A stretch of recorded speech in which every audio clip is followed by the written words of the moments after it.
নিয়োগ পুনর্বহালের দাবিতে সড়ক অবরোধ করা প্রাথমিকে সহকারী শিক্ষক পদে সুপারিশপ্রাপ্তদের উপর জলকামান ব্যবহার করেছে পুলিশ। দুপুরে শাহবাগ মোড় অবরোধ করলে তাদের সরিয়ে দিতেই জলকামান ব্যবহার করা হয়। এর আগে টানা অষ্টম দিনের মতো জাতীয় জাদুঘরের সামনের সড়কে অবস্থান কর্মসূচি পালন করে নিয়োগ প্রত্যাশীরা।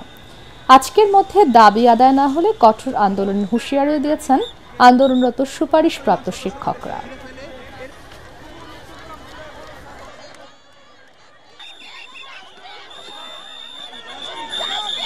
এই সরকার আমাদেরকে সুপারিশ প্রাপ্ত করছে, আবার এই সরকারই বাতিল করেছে। বাতিল করবে কেন? আমরা দ্রুত যোগদান চাই।